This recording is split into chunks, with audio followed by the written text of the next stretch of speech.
Between 1990 and 2004, the World Wrestling Federation tried to manufacture successors to some of its biggest names, from Hulk Hogan to The Undertaker, from Shawn Michaels to Ricky Steamboat.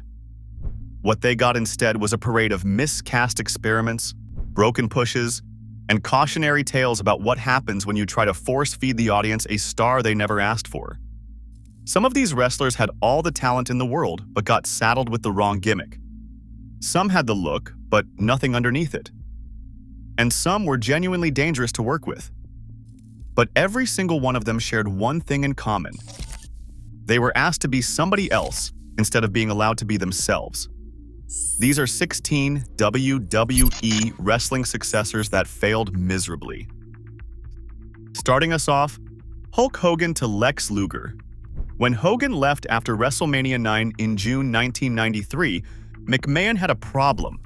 The biggest draw in wrestling history was gone, and nobody on the roster was ready to take his spot.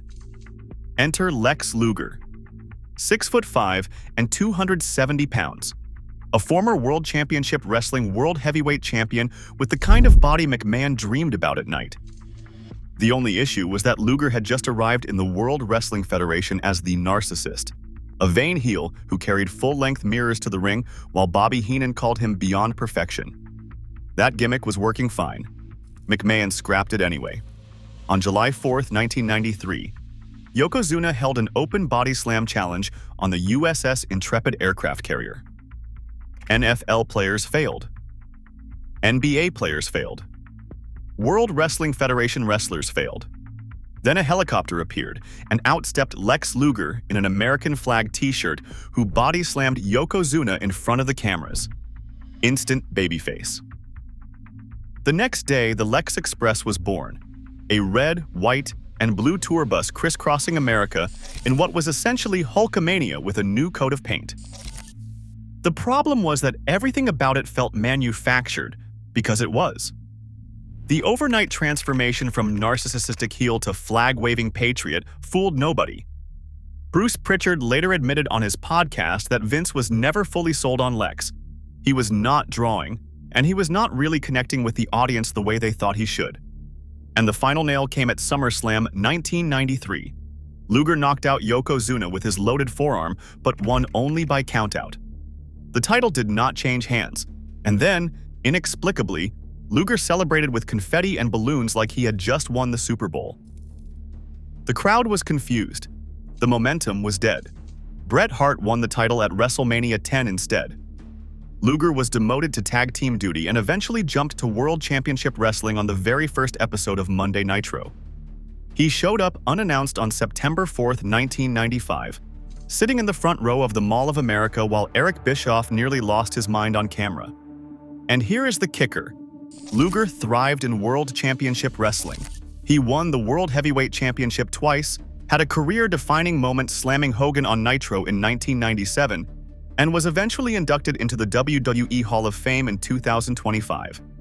He was never a bad wrestler. He was a bad Hulk Hogan. After the Powers of Pain split, reportedly because the Legion of Doom demanded it upon arriving in WWE, Warlord was repackaged as a solo monster with a cyborg presentation, a shaved head, a silver metallic mask, and an unbreakable full Nelson finisher.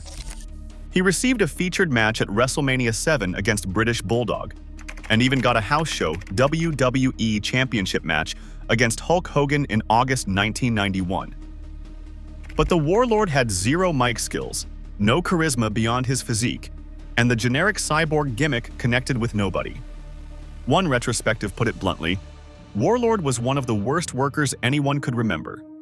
He left WWE in early 1992, briefly appeared in WCW in 1996 as one of the masked super assassins alongside Barbarian in a team nobody remembers, and eventually retired from wrestling. He became a security guard. From a WrestleMania-featured match to mall security.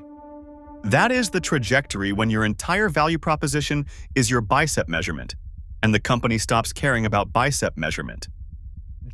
John Nord had been using Barbarian variants throughout his career. His mentor was Bruiser Brody. He was supposed to enter WWE as a tag team with Brody in 1988, before Brody's murder in Puerto Rico. Bruce Pritchard revealed that the Viking gimmick had originally been created for Mark Calloway, the man who became The Undertaker, before a last-minute change gave Calloway the far more iconic Deadman character. Nord got the leftover Viking gimmick. The Berserker had feuds with British Bulldog, The Undertaker, and Bret Hart. His most memorable moment involved attempting to stab The Undertaker with what was reportedly a real sword during a televised match.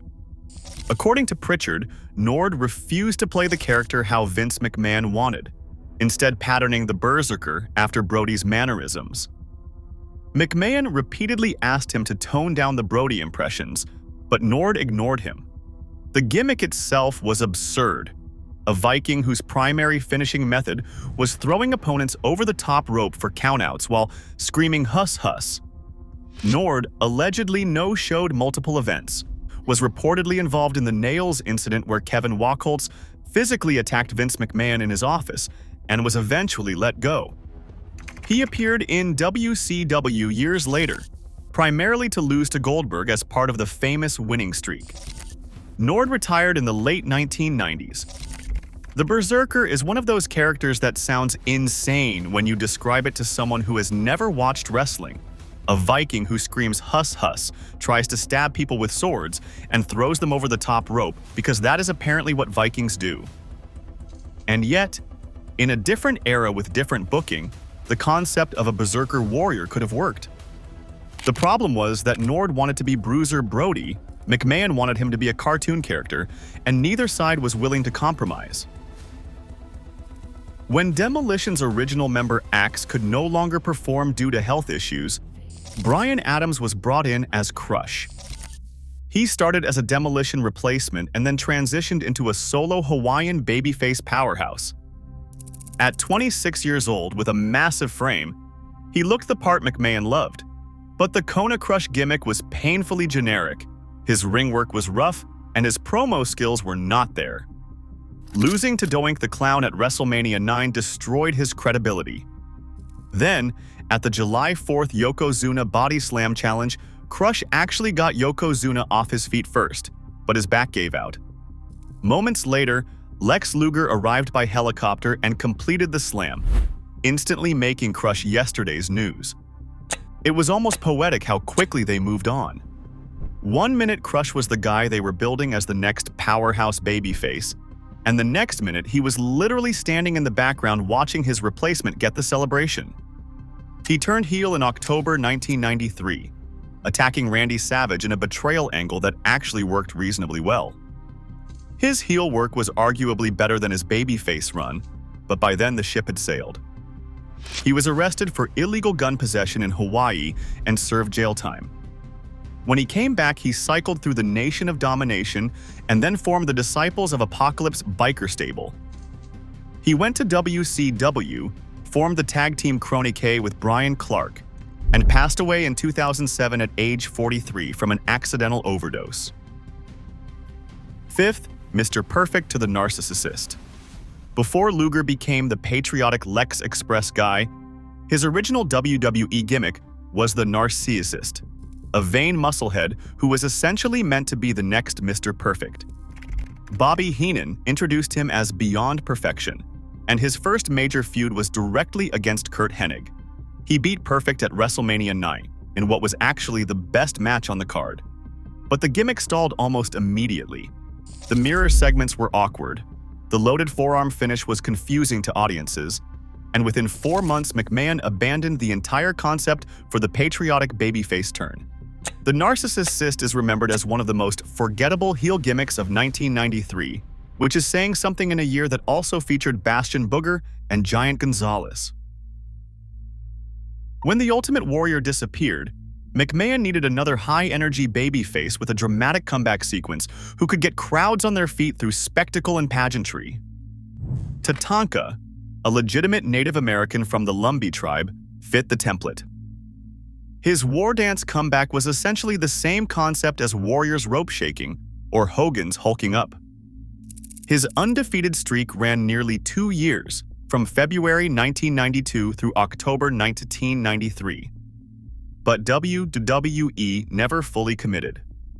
They gave him an 18-month undefeated streak and then never put a championship on him. Not once.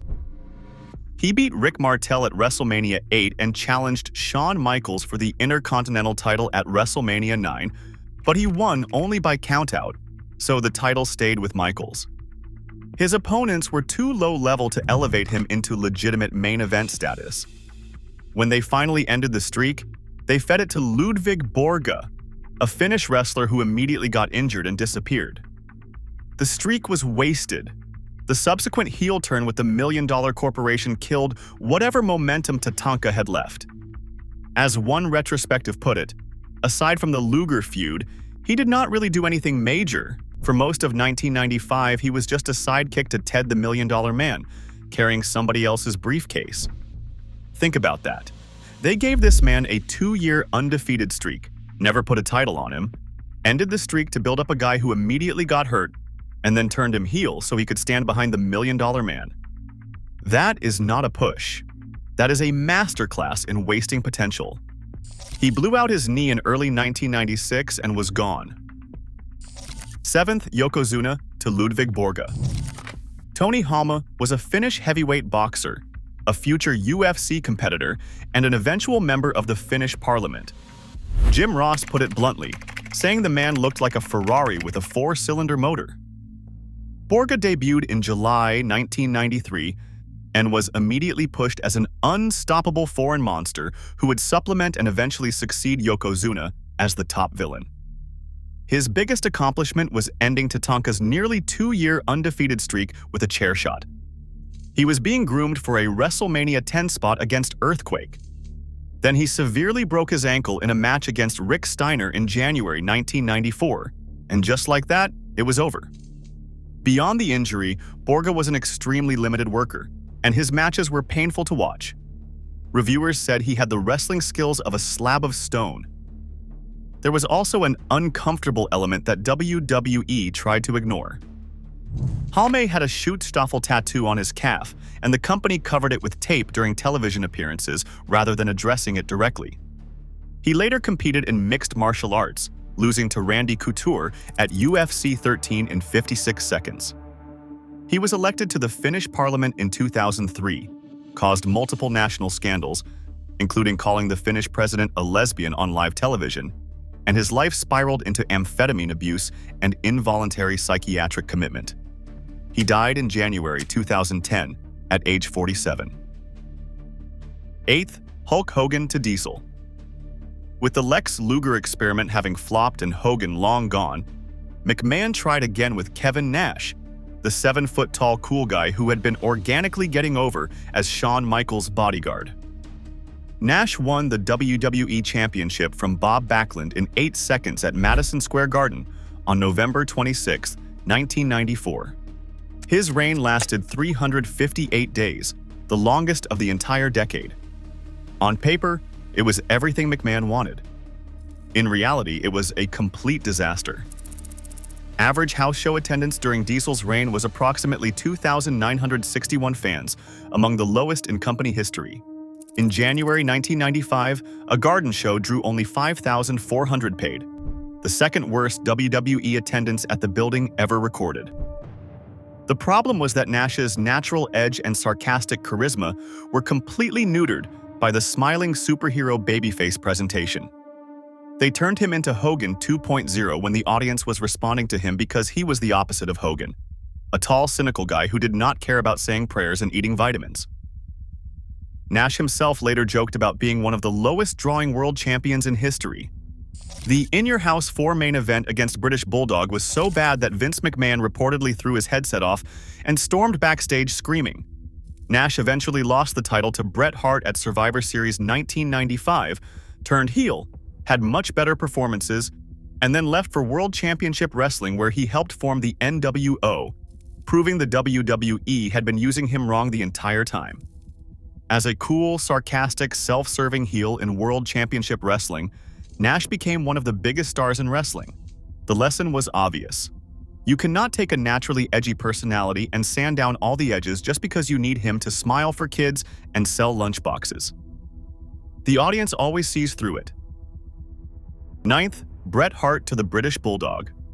Davey Boy Smith was a proven commodity.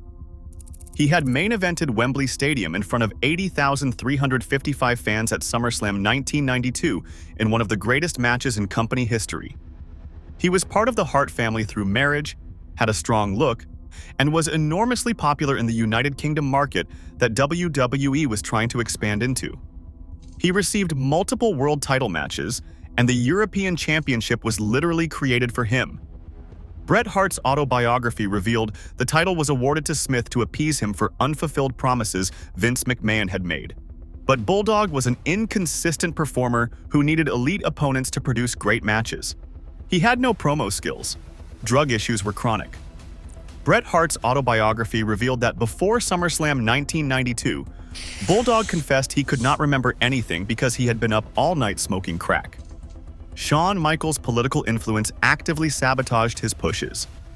At the one-night-only United Kingdom event in September 1997, Bulldog was booked to retain the European title, but Shawn Michaels convinced Vince McMahon to change the finish. The crowd threw garbage at Shawn Michaels. This is important context because Bulldog's failure was not entirely his own fault. He was a guy who could deliver in the right situation, the SummerSlam 1992. Classic and the In Your House 5 match with Bret both proving that, but he was surrounded by political sabotage, personal demons, and a company that kept dangling opportunities in front of him and snatching them away. Smith suffered a career-ending back injury in WCW at Fall Brawl 1998 when he was slammed onto a concealed steel trapdoor in the ring. He briefly returned to WWE in 1999, but was never the same. He died in May 2002 at age 39. He was inducted into the WWE Hall of Fame in 2020, 18 years too late for him to know about it. 10th. Ron Simmons to Ahmed Johnson. Ron Simmons had been the first Black World Heavyweight Champion in WCW. Vince McMahon wanted his own version. He landed on Ahmed Johnson, born Tony Norris. Johnson had a physique like granite and a presence that turned heads the moment he walked through the curtain.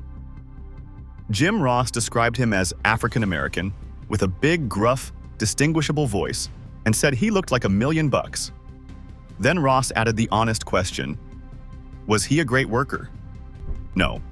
Multiple sources confirm McMahon intended Johnson to become the first ever Black WWE champion. Johnson debuted in October 1995 by body-slamming Yokozuna. He won the Intercontinental Championship at King of the Ring 1996, becoming the first African-American to hold that title. He was consistently positioned alongside WWE champion Shawn Michaels as an equal. The plan was in motion. Then, he suffered a kidney injury in August 1996. He vacated the title and missed his world title opportunity. Worse, he developed a reputation as one of the most dangerous workers in the company. Bruce Pritchard confirmed that multiple wrestlers spoke against working a program with him because of safety concerns. His promos were largely unintelligible and backstage relationships were toxic. Booker T called him a lying, low-down scum. The Rock reportedly challenged him to a fight. Nobody wanted to work with him. He left WWE in February 1998 and was never heard from at the top level again. He later appeared in WCW in 2000 as Big T in what might be the most embarrassing storyline in wrestling history, a legal dispute over who owned the rights to the letter T against Booker T. That is not a joke. That was an actual WCW storyline. Johnson eventually went back to college and earned a degree in criminology, which is honestly a more impressive achievement than anything he did in the ring. 11th, Yokozuna to King Mabel. At approximately 500 pounds, Nelson Frazier Jr. was the largest heel available when Yokozuna's health began declining. Vince McMahon saw a new monster. Jim Ross confirmed the reasoning when he said McMahon's biggest crutch at that point was pushing a new big man to become a draw. Mabel won the 1995 King of the Ring tournament, and the Philadelphia crowd deep in ECW territory responded by chanting ECW during the coronation. He then received a WWE Championship match against Diesel at SummerSlam 1995. That bout lasted about 9 minutes and has a cage match average rating of 1.13 out of 10, making it one of the worst SummerSlam main events in history. But the real damage was physical. Mabel legitimately hurt Diesel's back at SummerSlam. Then, during a fall feud with The Undertaker, Mabel delivered multiple leg drops directly to The Undertaker's face, fracturing his orbital bone. The Undertaker later said it blew out about 90% of his orbital floor, and that the doctor told him one more hit probably would have severed the optic nerve and cost him his eye. McMahon reportedly drew up release papers after SummerSlam. Kevin Nash, of all people, talked him out of firing Mabel immediately, but the damage was done. The fans rejected King Mabel so completely that even McMahon could not ignore it. Mabel was buried on the January 1st, 1996 episode of Raw, losing to Diesel in 8 seconds, and then he was fired. The King Mabel push is widely considered one of the worst ideas in WWE history. In an era where the company was hemorrhaging fans to WCW, the answer to their problems was not a 500-pound man who could not work and who kept injuring their top stars. He returned years later as Viscera and then as Big Daddy V on the rebooted ECW, never recapturing any momentum. He died in February 2014 at age 43 from a heart attack. 12th. Hulk Hogan to Sid Justice and Psycho Sid. They tried it twice with this man. Sid Udy stood 6'9", 315 pounds, and had one of the most intimidating physical presences in wrestling history. McMahon recruited him from WCW in 1991 and told Sid directly that he wanted to give him Hulk Hogan's boots. Remarkably, Sid pushed back and told Vince he believed his money was in being a heel. This was one of the most self-aware assessments any wrestler has ever made about their own limitations. McMahon ignored him. The first run ended when Sid turned heel at the Royal Rumble 1992 by eliminating Hogan, and the crowd cheered him doing it even though it was supposed to be villainous. WWE actually edited the home video release to make it sound like the crowd booed. Their WrestleMania 8 match was rated -2 stars by Dave Meltzer. Then Sid failed a drug test and chose to leave rather than serve the suspension. The second run as Psycho Sid produced some interesting moments. When he won the WWE title at Survivor Series 1996, the MSG crowd wildly cheered the heel Sid and booed the babyface Shawn Michaels, foreshadowing the entire Attitude Era. But his matches were basic power affairs. His promos sometimes fell apart spectacularly. The infamous half the brain that you do botch being the most memorable example, and he kept leaving the company to play softball. He headlined 2 WrestleManias, won the title twice, and was still considered an underachiever given his physical gifts. The man was chronically unreliable, failed drug tests, the infamous scissors fight with Arn Anderson in a hotel room in 1993, multiple walkouts, and a well-documented preference for playing softball over showing up to wrestling events made it impossible to build long-term plans around him. And yet, every time he walked through the curtain, the crowd reacted. That was Sid's curse. He had just enough magnetism to keep getting chances, and just enough self-destructive tendencies to blow every single one of them. Sid passed away in August 2024 at age 63 from non-Hodgkin lymphoma. 13th, Ricky Steamboat to Bob Holly as Sparky Plug. To be fair, there is no documented evidence that Holly was specifically designed to replace Steamboat, but he was positioned to fill the same mid-card babyface workhorse slot. A reliable, good-looking, solid in-ring guy who could have competitive matches with anyone. The problem was the gimmick. Thurman Sparky Plug, a NASCAR race car driver turned wrestler, was quintessential early 90s WWE cartoon nonsense during an era when the industry was already shifting toward reality. Holly himself acknowledged it when he said the whole race car gimmick was dead in the water. He was lost in a mid-card bloated with occupation-based characters like Mantor, Aldo Montoya, and Duke the Dumpster Droz. Holly won the tag team titles with the 1-2-3 Kid at the 1995 Royal Rumble, but lost them the very next day. He briefly won the Intercontinental Championship from Jeff Jarrett in May 1995, only for WWE to immediately vacate it. The real story here is the redemption. When Holly was reinvented as Hardcore Holly in 1999, he found his niche as a stiff, no-nonsense veteran and survived 15 years in the company. He later said that when Vince came up with the Hardcore Holly gimmick, he felt like it was the role for him, and it extended his career. But as a Steamboat successor, not even close. 14th, Shawn Michaels to Marc Mero. Signed from WCW, where he had been Johnny B. Bad, Marc Mero received the first ever guaranteed WWE contract, with a $50,000 signing bonus.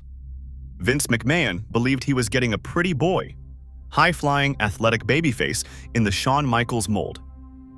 Mero debuted at WrestleMania 12 by rescuing his real-life wife Sable from Hunter Hearst Helmsley. He won the Intercontinental Championship in September 1996. The push was real.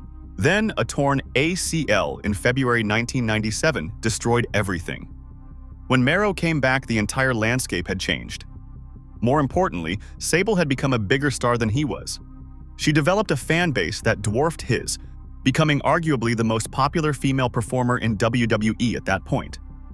His heel turn was built entirely around jealousy of his own wife, which made him secondary in his own storyline. The guaranteed contract created backstage resentment from Austin, Foley, and others who had been there longer without similar deals. Mero admitted he just could not connect with the character. He lost to Steve Blackman in the first round of the Brawl for All tournament, then was embarrassingly pinned by enhancement talent Dwayne Gill before disappearing from television entirely. He left WWE in 1999 with 3 years still remaining on his guaranteed contract.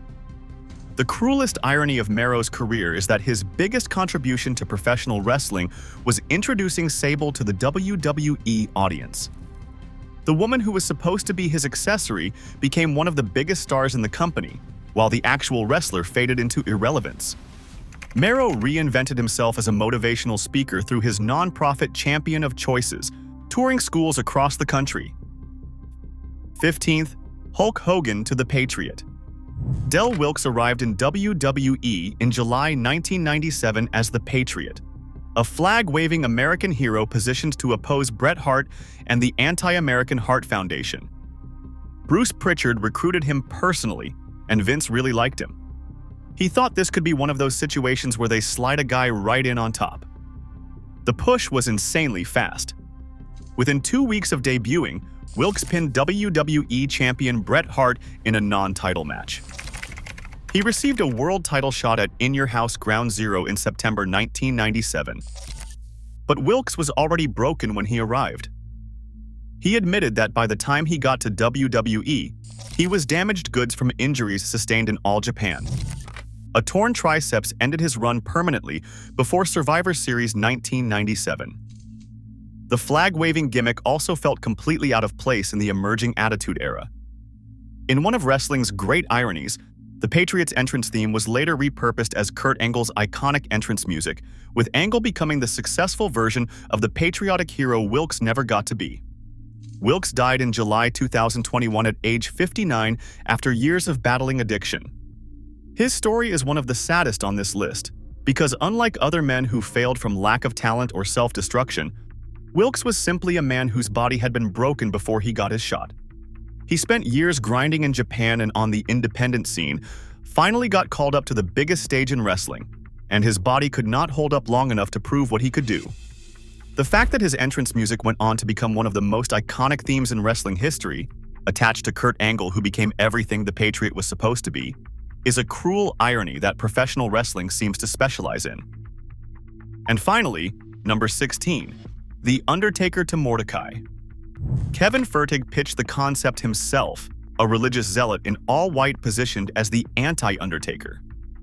McMahon was reportedly floored by the idea and even called the Undertaker over to watch Mordecai's promotional vignettes.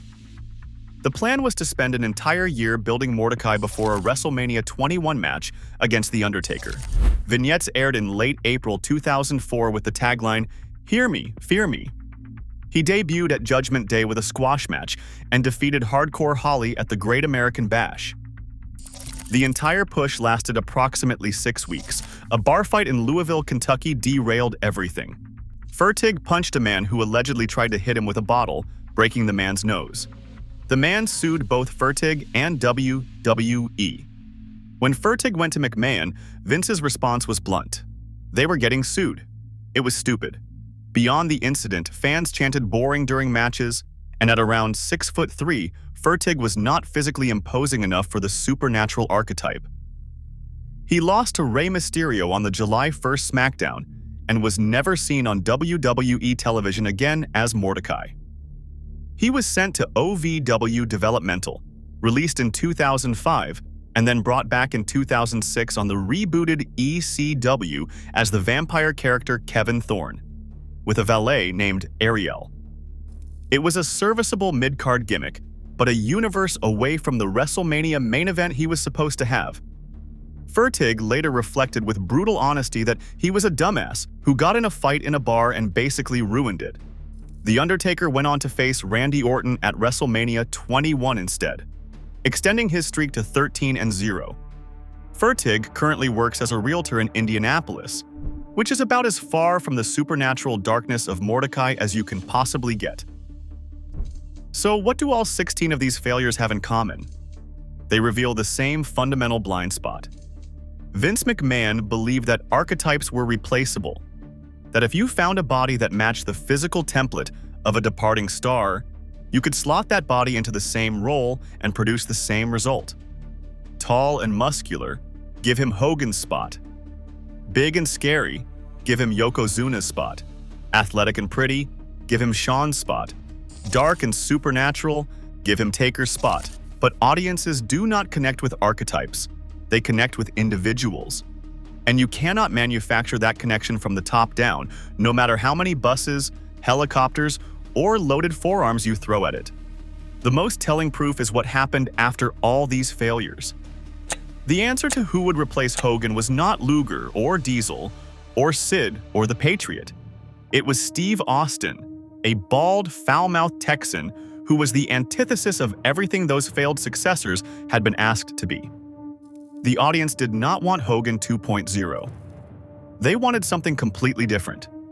And the moment McMahon stopped trying to clone the past and let the future emerge organically, the business exploded into its most profitable era in history. The same pattern played out at every level of the card. The answer to replacing Yokozuna was not Ludwig Borga or King Mabel. It was Kane, a character who was built from the ground up as something entirely new. The answer to replacing the Ultimate Warrior was not Tatanka or the Warlord. It was The Rock, who could not have been more different from Warrior in every conceivable way. The answer was never a copy. It was always an original. There is a lesson in all of this that extends way beyond professional wrestling. You cannot replace what made something special by replicating its surface features. Hogan was not great because he was tall and muscular. Warrior was not great because he shook the ropes. Steamboat was not great because he was a good-looking babyface. Those were descriptions of what they looked like, not explanations of why they connected with millions of people. And until McMahon learned the difference between those two things, he kept producing the same failure over and over again with a different body attached to it. Drop a comment telling me which of these 16 failed successors you think came closest to actually working. And check out my other videos breaking down everything WWE got wrong in the 90s. Until next time.